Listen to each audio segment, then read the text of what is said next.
What's going on, everybody? It's your boy C-Zar, and we are talking about two different stocks today at the request of Mr. J Stack.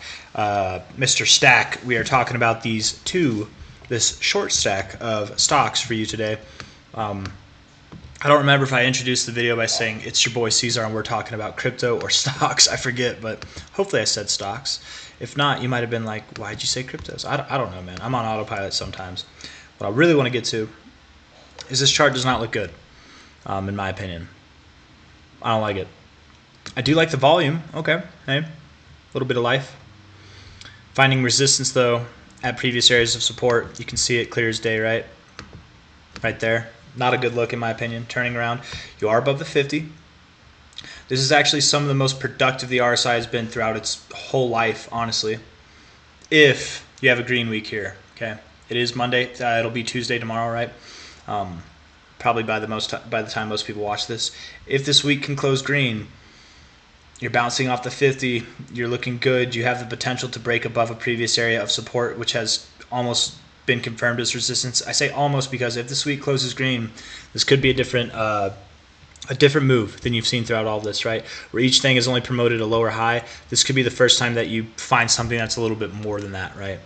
Now, I don't mean that you're going to go all the way back up to infinity and beyond, but you're at $1.62 now. Weekly RSI does look good. Let's look at the daily. Okay, and you do have bullish divergence to kick this thing off to begin with. And that is a nice bit of volume, okay? There might be more than meets the eye with this. Hold on real quick, actually.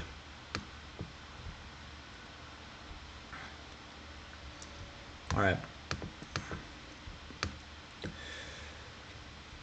I do like the daily. I actually do like the daily a lot. Hidden bullish divergence.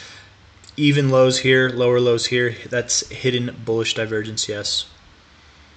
Flirting with that green line, the 123 moving average. Let's look at the 3 hour.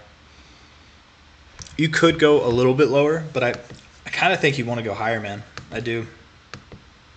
I kind of do, actually. Interesting.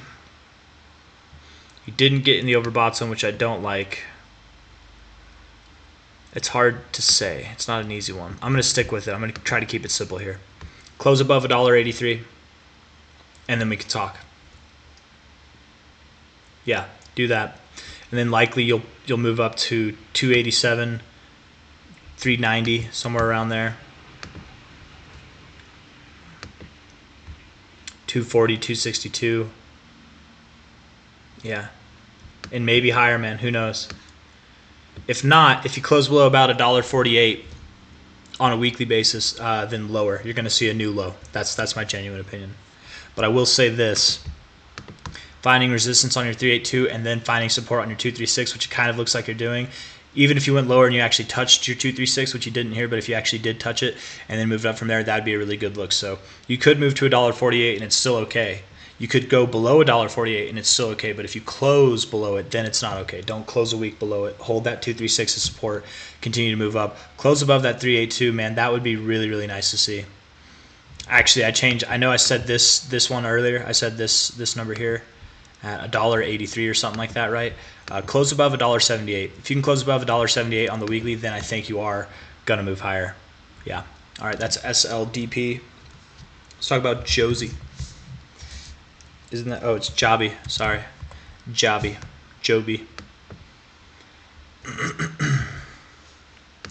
I like this one. Although it is lower highs throughout its whole existence, technically. 618 support, 382 rejection. I don't like that so much. I don't like the RSI. Yeah, I don't like the RSI. That's okay.